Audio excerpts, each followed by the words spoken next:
Hello, everyone. Welcome back to Nikki's Thoughts. Today we will be discussing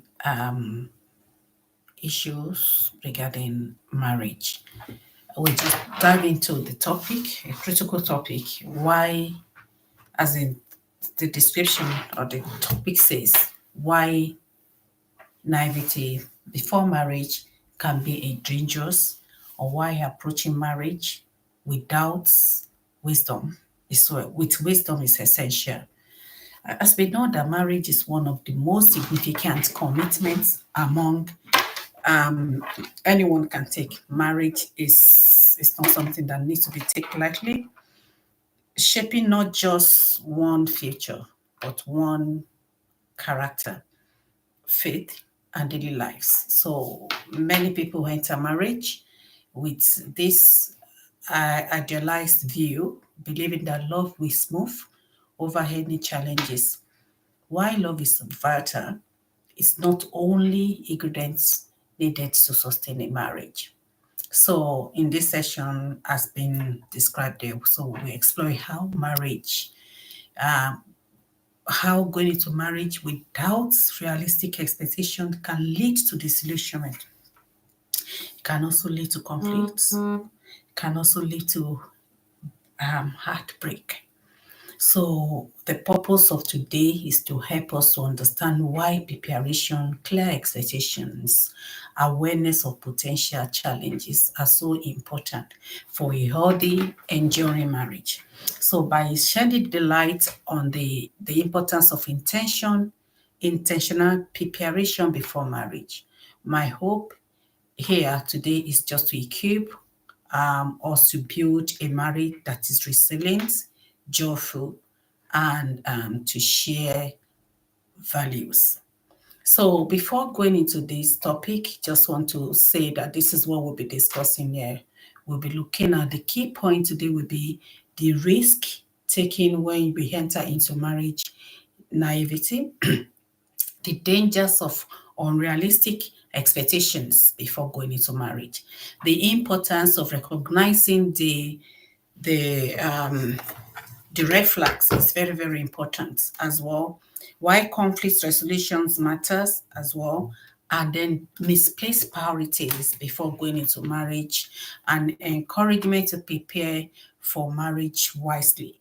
And then so we close with by summarizing the takeaway of today. I hope you'll be blessed by today's topic. One more time, welcome to Nikky's Thoughts. It's live program, so please put write your comments, put your comment down, thumbs up, share your experience if you fall into that category. Now, this topic we started today is just the episode. Okay, I forgot to put the episode. I think it's episode 4 in looking at people that really wanted to get into marriage in order to help before getting into marriage. This is born out from experience, a personal experience of entering into marriage not prepared. And the journey of marriage, I'm one of those people that the journey of marriage is not that easy upon. And I think one of the major reasons for my marriage is the naivety of getting into the marriage without not having this realistic, clear expectations, or thinking that love is enough. So preparing for marriage, as we just know that marriage is a lifelong journey, and preparation you do today will shape the relationship you will have tomorrow. So that's why it's very important we will look into the importance of being realistic about marriage, recognizing direct flags, red flags early, focusing on building resilience and loving partnership. And we also, like I said, look at why the conflict resolution, the setting realistic expectations, investing in healthy communication are the key to success marriage. So whether you are engaged, or you are dating, or you are simply preparing for the future, this discussion will equip you with the valuable sights into to help you to prepare or to approach wisdom, marriage with wisdom and with intention, which is very, very important. So I please want you to join with the conversation and on how to lay a strong foundation for a marriage that can strive through life's challenges, that can strive and it can swim during the storm in the marriage. So let's go into that discussion. So today we'll be looking at the marriage. So and then like I said, what are the risks of getting into marriage, naivety? So I would, before going into that, I just share a little bit of life experience for me, for you. If you've been following the first pattern, second pattern, third pattern, episode 1, episode 2, episode 3, you would have seen that I always chip in a little bit of my own experience along the line. So just to help us to understand what we're talking about as well. So I'm one of those people that entered into marriage with naivety. Even though I'm not proud to say it, but that is the reality of the thing. I grew up in a family of mom, father, and one mother. My mom and my dad. I lost my dad at the age of 15, and then, but before losing him at the age of 15, I saw the bond, I saw the love between both of them, my mom and dad. They are so much in love with one another. We grew up in the church, so I'm like a church girl, if you look at it that way. So I bury myself in the ministry. I was the only girl out of 7, so I was like a tomboy as well because I have all my brothers. I'm in the middle. I was the third, so I have 2 elder brothers, and then I have supposedly 4 younger brothers. So along the line, we lost 2 of us and we remained 5. So by the grace of God, we were together. And so, but I have always been the tomboy. I grew up in the church. So I saw in the church compound. So our mom was the pastor of the church where I grew up, and then the church house was built inside the church. So basically, I'm from church to school, back to church, to home, then go straight into the church service. I have no knowledge of marriage at all, and at the time, we don't have any program in the church that's preparing young people into marriage. I wasn't brought up, my background is not that strong in preparing younger youth for marriage at the time.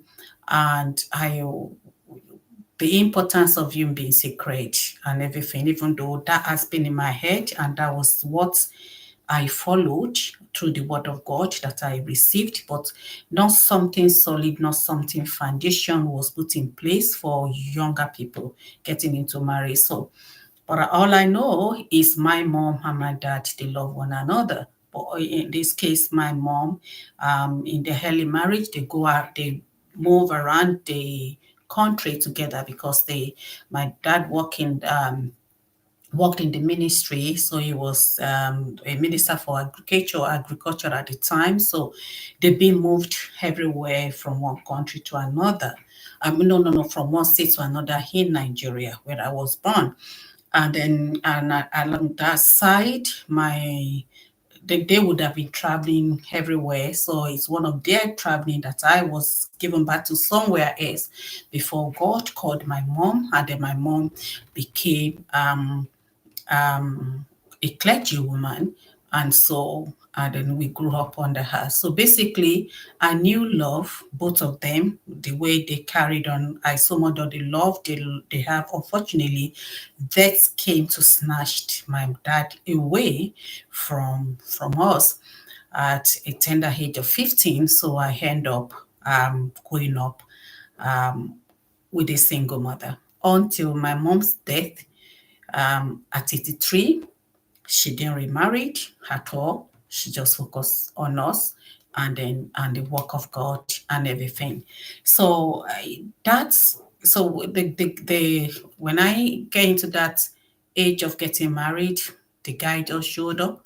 In fact, the guy made himself known to me because I was just naive about marriage or about guys. So I have suitors, I have people coming here around to come and um woo me or ask for hand in marriage, yes. But my notion was not in that line at all. I was just totally sold out in what I was doing in the church, you know. I thought when the time comes, the guy is just going to come like that and then the law will be there. Like I've never seen my mom and daddy argue. But later on, when I started having issue in my marriage, my mom said to one of us, I remember she said to one of us, both of us in my marriage, that not that they don't get angry, but it doesn't last longer. And they don't quarrel at all. When they disagree, they don't let it linger. And then I remember my mom saying, if my dad comes again to this world, he will remarry him all over again. And then, and I remember again, it talks about the greatness in marriage between the both of them, you know. So I was looking into marriage based on that aspect, that the marriage was a good thing, and then they both I'm going to enjoy marriage just like the way my mom and dad lives and enjoy the marriage. But it wasn't that case as I was growing up. It wasn't that case. I ended the marriage, you know, and with notion that it's going to be sweet, you know, love is enough. But I learned in a hard way. There's so many factors that you need to put in place. And so all that I've learned over the years is born down for me to really want to help out, you know, for people like they in my shoe or you getting into marriage.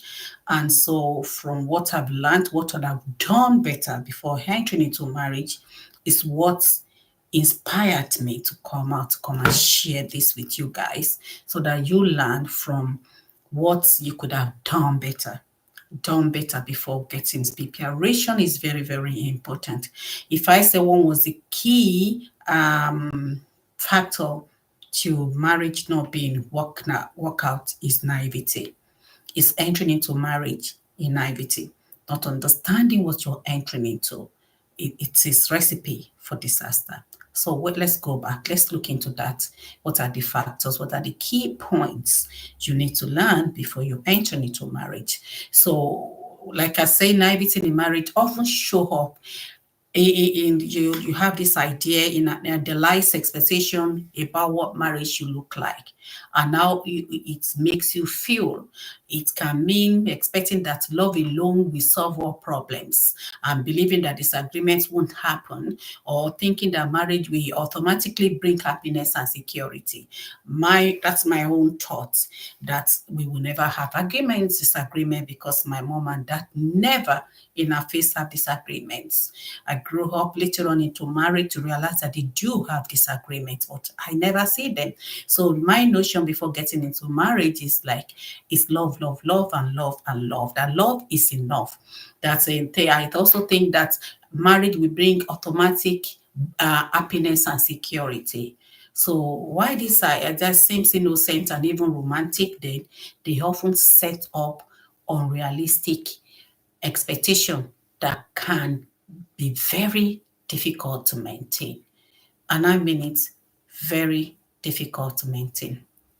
Two people with good characters or good personalities can enter into marriage. If you were not prepared, if you enter into marriage with naivety, it can still go wrong, if you understand what I mean. So one of the most common ways that naivety can appear is by ignoring also red flags and potential problems during dating. So when we step into dating, so I actually go into dating myself. So I will be looking into that later on. But that's one of the things. So you could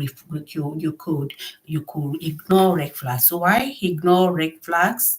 Yes, I do. Right from the first time I set my feet in the house of the husband, I realized, I know there was so many red flags, but and the potential problem during the dating. But because of the naivety, I don't even think it's something. We see difference in values and habits and background priorities, but assume that this will resolve himself on their way once they married. So, or maybe we downplay issues because we believe that love or time will fix them. Unfortunately, unresolved issues or unaddressed differences only grow bigger in marriage. And quote me right, only grow bigger in marriage. So these unrealistic views can quickly lead to disappointment. When our expectation of marriage don't align with reality, we may feel disillusioned as well, or even feel resentful later on, wonder why things aren't easy or fulfilling as we expected. So small conflicts can become a major source of frustration, believe me honestly, and unmet expectation may lead to bitterness and a sense of disconnection. Do you understand what I mean? Ultimately, approaching marriage without unrealistic mindsets can make it challenging to navigate. And the natural ups and downs of marriage, it can make it to navigate the natural ups and downs of married life. Without clear and grounded expectation, even minor challenges can be overwhelming, strain the bond we hoped that will last longer last as a lifetime. So, what are these examples of this a risk? A couple might think that as long as they believe in love, we automatically solve the problems. That's one of the things.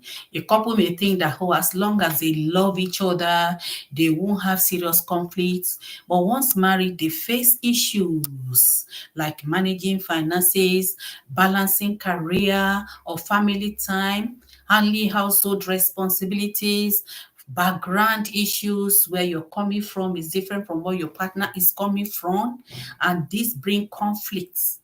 And this conflict, you may feel shock and overwhelming. And so, what is the outcome of this is when these challenges arise, they may feel frustrated and wonder if something wrong with their marriage, since they believe love alone would keep them in harmony.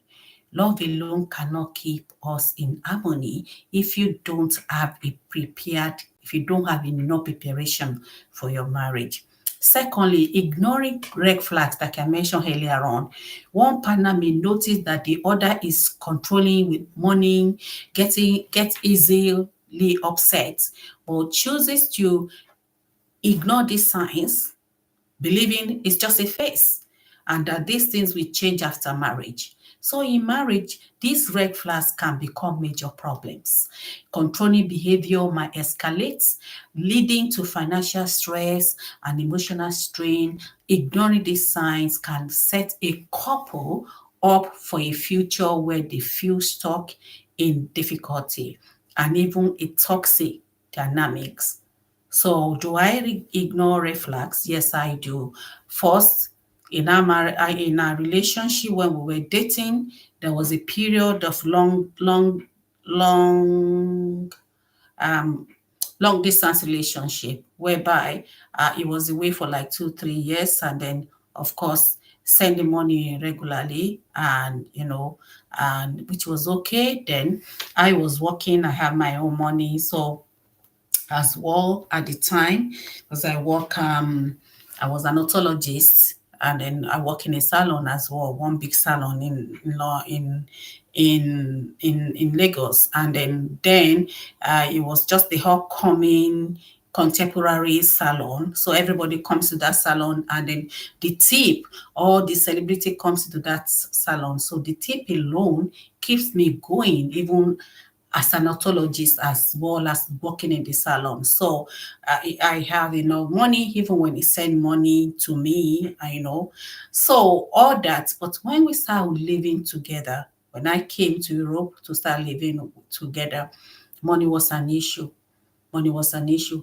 I was working in a salon. I doing hair at home. I was working in a hospital, and all the money was going into one pocket. And then when it is the time to pay rent or to do some, then the money become issue. We can't pay the rent. We can't do this. What happened? Where is the money I gave?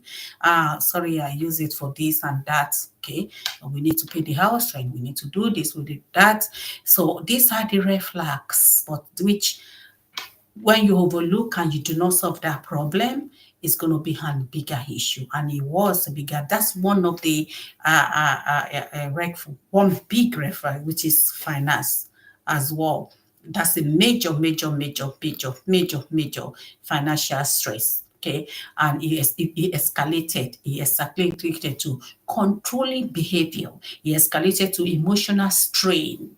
So, and when you ignore these signs, you know, the future is bleak.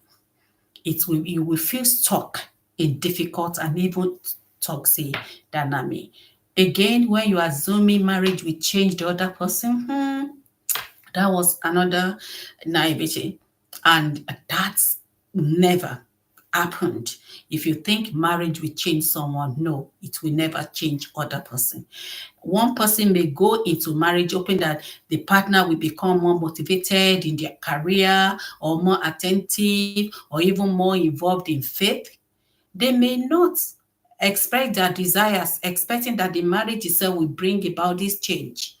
So when the partner doesn't change, resentment can build up. So when you now all this expectation that when we get into marry, my husband will join my faith, my husband will be more attentive, my husband will be more involved in all that kind of thing, or get my career. It doesn't work like that for everybody. In fact, the majority that didn't work out in my own situation at all. And if you look at it that way, you cannot change. It took a long time to know that you cannot change anyone in the you can only change yourself to that situation, and you can change yourself positively or negatively, because if you enter into these things naivety, you don't even know what it takes. So the person may feel disappointed and even feel trapped, realizing that they married someone who wasn't truly aligned with their deeper values and life vision. And you need to marry to make sure that you also have vision. A person that marry either both couple that visionless is already a dead marriage. So you can enter into marriage naivety, thinking, you don't have to, the person might not have money when you are entering into that marriage, but does he have a vision? Does he have a vision? Is very important. When you enter into a marriage and you're assuming that, okay, along the line to that marriage, the man or the woman will have a vision. No, especially the man, because it's the man of the house. We have a vision. If you do not address that before you get into marriage, then it's a recipe for disaster in the future. Overthinking as well, thinking conflict will happen. Don't ever think that things will run smoothly in marriage. So some couple enter into marriage and is love, love, love, love, love, love. Especially the younger ones nowadays, they cannot wait to leave home to go and live with their partner. They cannot not wait. I remember Joyce Meyer was talking about, we know the story of Joyce Meyer. If you don't, please just Google Joyce Meyer, watch video about Joyce Meyer. It was a girl, it was a woman of God that actually has impacted my life positively in my journey when it's come to abuse, when it's come to emotional, when it comes to marriage, when it's come to women. She actually took the bus for me personally. And then one of the story beyond her is he was being raped by her own father at the age of 8, and he couldn't wait to, and up to 18, he couldn't wait to leave home. When she was 18, the first man that popped out, she popped in with that man and they got married. And then does that save her situation? No, it got worse. So after 5 years, he has to divorce the guy because there was no vision, he was just looking for a way. She was just looking for a way to escape the sexual abuse in the family, and she ran out of that, and she ran into wrong man hands. Okay, and then the guy ended up in jail because of drug, and she became so wide until Dave Mayer met him. Now Dave Mayer knew what he was looking for. He has prepared his mind about the kind of woman he wants in his life. And so she remarried again, and and it's 50 years later, still counting. That was the best marriage so far. And that was the one that led her to Christ. And now, no, she knew Christ along the line, but that actually made her, because Dave Mayer had a vision. So they were able to get into that vision, and they were able to be who God has called them to be. And they've been blessing to people, even to me. Over focusing on the wedding is another way that people think naivety. Okay, they are naive about, a young couple may spend months or even years planning their wedding, focusing on every detail of the celebration, not discussing the everyday reality of the married life. They may not have conversation about finance, about values. They don't even study their backgrounds. Background is very, very important before you enter into marriage. You need to study each other background, know the background your husband is coming from, know the background of your wife is coming from. In our last episode, I mentioned that my background is my mom and dad. And my dad died at a younger age when I was young. And my dad was 47 when he passed on. I was 15 years old. My mom passed on at the age of 83. There was a long distance. About now, I got involved into a marriage where the dad and the mom, they were the dad has many wives. So they're two different backgrounds, two huge backgrounds. So all these things have to be ironed out before you enter into marriage. You need to understand each background. You need to be honest yourself that, will I be able to cope in this background? When you see the red flags, you have to understand that, would I be able to cope? Would I be able to stay in marriage long with this behavior? Or do we need help? You sought help initially before you enter into that marriage. You prepared well. Awareness is very, very important. Understand the background, see what can be done before you enter into that marriage. If you focus on the planning of the marriage, I've seen marriage that they will lavish money on the last 1 year because the value was not discussed. The details, the future goals were not discussed. The background was not high on doubts. They didn't seek help. They didn't seek counseling. They didn't seek all this thing before they get into marriage. I didn't seek any counseling at all. I just entered into marriage. In fact, I came, my mom was expecting something different from me. I was expecting something different for myself. Do you understand? So when my mom was preparing for marriage, I was preparing of Jackpa with him. You understand? And then before Jack Robinson, we've already Jackpa. And my mom was saying, Nikki, you're a very good girl. You make me proud, but I don't want you to chip in yourself. You don't chip in yourself. I'm not saying that you should not plan for marriage. I'm not saying you should give yourself as a chicken to a man or a woman. Both of you must solidify your marriage, celebrate it, but in a minimized way. Save money towards the future, not spending elaborate money on wedding that might not last if it's not really planned on a solid rock. We talked about foundation last week. So foundation is very, very important. So building things on a foundation is extremely, extremely very important. Understand what foundation you are building on is understanding the background that both of you are coming from. Many people doesn't think about this. I know that my so-to-be husband there was a polygamous, where I'm coming from just, a nuclear family of father and mother. But that is huge. If you don't understand that, if you enter into marriage naivety, expect whatever that is going to come up. The first time I heard a word, I was asking, I did something in honestly, in the marriage. And then and maybe somebody, when I got to Europe, somebody want to do hair. And then I went to the house, and I was brought to the house by the husband. And when he got to the house, and then the lady, we didn't meet her, even though she said I should come, and then we got there.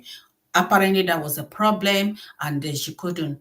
That's the first time I will ever in my life hear is somebody roaring at me like a lion. And I look at it, I was so shocked. But I've never been roared to like a lion in my family. I've never been spoken to in the wrong way. Then the verbal words started coming, abusive words started coming. I was like, where is this? In fact, my head was almost bust, because that was the first time ever. It didn't happen during the courtship anyway. It happened when we were living together. And then living together, one of the things that I did is, when we started living together, I actually came to Europe. That's out of naivety. Oh, don't worry. When we get to when we start living together, we will do the right thing. We will do don't give yourself as a cheap element to anybody. You need to do the right thing by yourself. Okay. And then, so that can have a little bit of a respect for yourself. Even your spouse will be able to see you in a respectful manner if you don't just give yourself cheaply. And then again, don't spend elaborately on the wedding while you could build up the future. Irrespective of how this thing comes to you, the preparation of getting to know one another and not entering into any marriage with naivety is very, very important. So this example highlights why it's so important to enter marriage with eyes wide open, understanding that it's not about perfection, but about committing to face the challenges together. Okay, understanding the challenges you want to face along the line, prepare yourself, be aware about it before you enter into marriage, and be realistic. With this, couples can build a foundation that both strong and resilient. And then, what are the dangers of you entering into marriage or into love, or a danger of unrealistic expectation? Like I mentioned, when you believe that love conquer all, those sound inspiring, but it can lead to unmet expectation and strain in a marriage. Love is vital. I'm not taking that out of the equation. The book of First Corinthians 13 talk about marriage is love is everything. Love doesn't fight. Love doesn't. But you really need to understand what love is all about. That's one, but it's not vital. Okay, so but marriage also require practical skills as well. Like love is vital, but it also requires practical skills like communication, patience, problem solving. All these things are very important. So when couples believe that love alone will solve their problems, they may be less prepared to deal with the real life challenges. So love alone cannot deal with real life. It's not enough when real life challenges set in, which can lead to frustration, disappointment. And when things go as expected, the couple believing marriage will be effortless. If couple expect that their marriage will always feel as easy or exciting as the early stage of dating, early stages of dating, they may struggle with routines to settle in.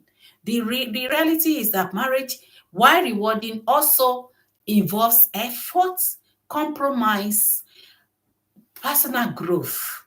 These are very important. Example, a couple might assume that they will always feel in sync, okay, and that their love will naturally keep them close. It doesn't happen like that. Issues of life concern.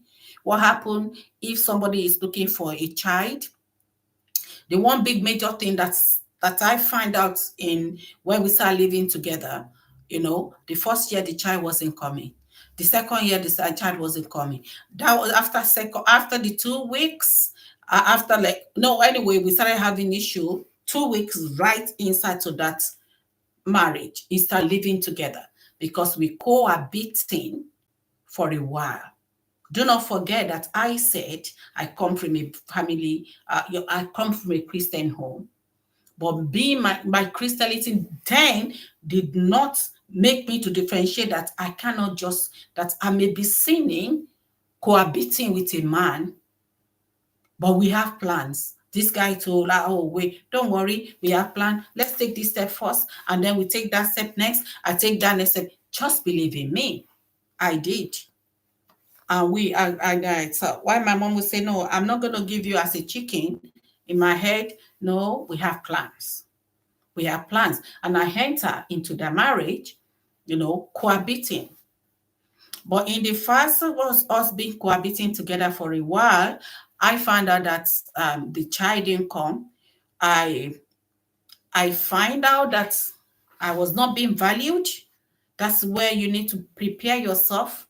Then my eye started with the opening. So they said dating is whatever, but marriage is an eye opener. So my heart started to open to some issues. And I found out that I was the only one worried about the children, not having children for like 2 years. Then even that 2 years is like we've been living together for 20 years.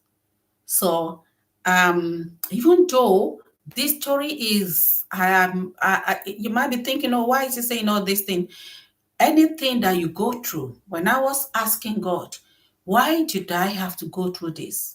He said, I've called you to heal the brokenhearted. I've called you to be the light to someone, to people out there. And that's what I'm here to. Either maybe you want to help your marriage, or you want to go into that marriage, or whatever your situation is. I'm a light. So because I'm a light, I need to open up to you to let you know these things this is real, and it's coming from experience as well. So you might be thinking or assuming that, okay, everything we give you and keep you close together. No. Responsibility like job, children, daily chores come into play, especially when you're living away from your family. It comes to a play. You may feel disconnected or distant if they're not actively nurtured in your relationship. So that's why you need to think properly. When you are the only one that you are expectant in here, or you're the only one that is bringing money home, or you're the only one that is concerned about this, after some time, no matter how you say you understand what is going on between you, is going to start bringing some confusion, some frustration, some conflicts, and all sorts into the marriage. Again, one of the things you have to think about is you might be thinking that there won't be major disagreements in the marriage. Some couple may expect that to agree, or expect to agree on everything. They are in love. My husband will agree with me. He loves me so dearly. Whatever I say, he will take it. Oh, my wife. That is not the reality of marriage. When disagreements arise, they might be shocked. You might be shocked and feel like something is wrong with your marriage. So, if, like, for example, if a couple agrees on finance, one partner may save aggressively, while the other wants to enjoy spending a bit more. If they assume love alone will make this decision easy, they might feel blindsided by conflicts they are unsure on how to resolve it. I know of a couple that every year the woman will save money and give it to the man, and the man will take the money away and blow the money, 12,000 euro. The lady will save, but there's nothing to see. The guy just blow the money away. So that kind of a thing, because it's that kind of his background, that's how he spend money, and then he's a girl lady that was bringing money on the table, and then all the money just flow into thin air. She does that for like a couple of years until she get frustrated about it. And getting frustrated about it, he decided, okay, I'm going to divert this. I'm going to, what I was expecting him to be using money for, I will do it on her behalf. But that actually caused huge problem in the marriage, because it thought this was not planned before, talked about properly before getting into marriage. And I say, they're good marriage, they're good people. Being a good person doesn't mean, I do when I used to speak to young people, when I used to be a young youth pastors, I do say to them, I said, your personality now as a child of God or whatever you keep yourself is not the personality you will have. So say you have your own personality, you're good, you have this good behavior, you love God, you respect people, you have all that thing and everything in place. Everybody knows you're a good person. That personality can end the moment you enter into marriage wrongly or naivety, because you are spending the rest of your year with this person you are getting to, and then your personality can change based on the treatment you received in with your spouse. It can change. I've seen somebody that, coming from like in case of that, let's use Joyce Meyer as a case study here. She was coming from a very wide background, dysfunctional home, whereby the father abused her for a very long time.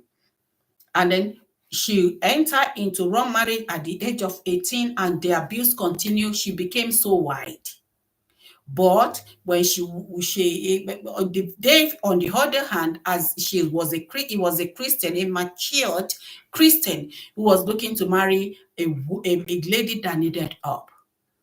And then within 3 days of meeting, she knows, yes, this is my wife. That's Joyce Meyer. But Joyce Meyer came with all bag wagons, came with everything. But because Dave Meyer had already prepared his mind to nurture, he said, I wanted to marry a girl that needed help. So he knew what was entering into. And so along the line, he was able to condole all that behavior of like 3 years into their marriage was like a bad house, a chaotic one. Why Joyce Meyer didn't know what was going through. He already know what was going through and what he was looking at, but it comes a stage, he told him that, he told her that, I think after some time we might have to divorce, but she loved Dave, and you see all that he was doing, how Dave was instead of bringing hatred and all that, because Dave was intentional. He was a matured man, and he knew that he has a job to transform this lady to make her to be who he wants to be. Dave had the vision before entering into marriage with Joyce Meyer. So he was able to bring back Joyce Meyer. So you could see, you could enter into marriage when you have understanding. You can bring, if you enter into marriage intentionally, as in case of Dave Meyer, you could turn a white person, a bad person, a prostitute, you could turn it around to be a better person. Whereby, even a good person, if you're married and then you don't have any expectation, you don't have any background, you don't do anything that you make that, or enter with intention, when you're not intentional about what you are entering, good person can turn to a bad person. Your personality later on is determined by the kind of marriage you entered, the preparation you made towards that marriage is very, very important. So knowing that love efforts go in hand is very, very important. So realistic expectation include knowing that love requires ongoing efforts. Couple who understand that they are more likely to invest time in a regular communication, which is very extremely important. Many people doesn't know how to communicate in marriage. I enter into marriage, I am kind of naive, like I mentioned. I'm calm, I'm cool when I want to enter into marriage, but I don't understand how to deal with conflicts, because before entering into marriage, I don't know anything about conflicts. So my weakness was conflict. So after so many years of being quiet or taking everything, I became heartburst myself that I get tired. Well, because my voice is so soft, I have to jump up. I have to jump up to reach out to be able to say whatever I need to say. So because I want to be heard. And then, all that thing will be confusion into your life yourself. And then that is when reality, even the 2 weeks into that marriage, reality setting that no, you are rented. This one is God has to help you here. Knowing that love and effort go hand in hand is very, very important. Rather than assuming that love will keep you then closer, or keep you closer, or make you spend quality time together like that, or when life get busy, we still connected because they prioritize moments of closeness, which help them weather the stress of life. That is when you know what you are doing. Expecting personal growth and change over time, realistic expectation, couple understand both partners will grow and change over time, rather than fearing the changes. When one partner decide to go back to school or take up a new job, they know it might temporarily shift dynamics of their relationship.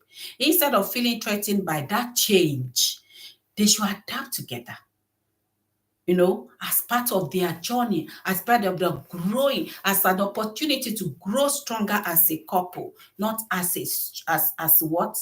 As a threat to one another. By expecting challenges and understanding that a good marriage requires intentional efforts, couple are better equipped to face hardship and resilience. So when both partners know that the love is a foundation rather than fix all, they can build a marriage that stand the test of the time. Next week, we look at the importance of recognizing red flags, and then we will look again about misplaced priorities in naivety. We're still going to continue about that naivety in marriage, and then we will conclude next week. So I'm going to stop here because I don't want it to drag longer. It's already 40 minutes long of talk, but I just want to let you know that don't enter into marriage naive, that you don't know what you're thinking, you don't know where you're going, you don't have everything planned. No. You might be the best behaved person on earth. If you enter into marriage naive, and then both of you or other party, behavior or personality is wrong, it's a recipe for disaster. Only few people are lucky to enter into that kind of marriage and their marriage is sustained. Only few percentage. Many people suffered along the line. Many have died in the course of it. Children are being affected because of it. Purpose, future, destiny, mental health, all sorts of things has been affected by not planning properly, by entering thinking that love alone is enough to go into marriage.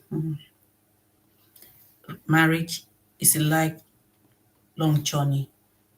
Okay? So I desire that you plan it well. When you're embarking on a journey and you have your car in place, you must check the oil if you're embarking on a long journey to know that the oil is okay, oil filter and everything before you go into the journey. You need to check your fuel to know you have enough fuel in that before you can embark on that journey. If you don't have enough fuel and you're not checking regularly, there will be the car can stop in the middle of the road where you might not be able to get the oil or full, or if the oil dry, that can cause the car to knock down. or accident can occur because it's a journey. So also marriage is a journey. You cannot enter it with naivety. I don't know. I took my car when I was going through some challenges one time. I took my car, a very good car. But what I was going through, I was absent-minded, if I could say that. And along the line, one of these days, I need to travel for a wedding, and I did not check the oil. I've forgotten that the service is due for that car to be serviced. I just took the car. Nice car, nice car. But the oil, all of a sudden, like 40 minutes, not even up to 40 minutes or 30 minutes to the journey where I was going, is about 2, 3 hours journey. I just on the road, on the express, I just say bow, and the smoke started coming. And there was a noise. I find my way to the beam of the road, and then the car wouldn't start anymore because my insurance was comprehensive. I called my insurance company. They came after some time. When they came in there, they check, they see that the car is not. They gave me another car. Thank God that I have that. They gave me another car. But getting another car, that car didn't stop me. The car just got knocked down. So it was a beautiful car. But because I was naive, I was on unrealistic expectations, you get knocked.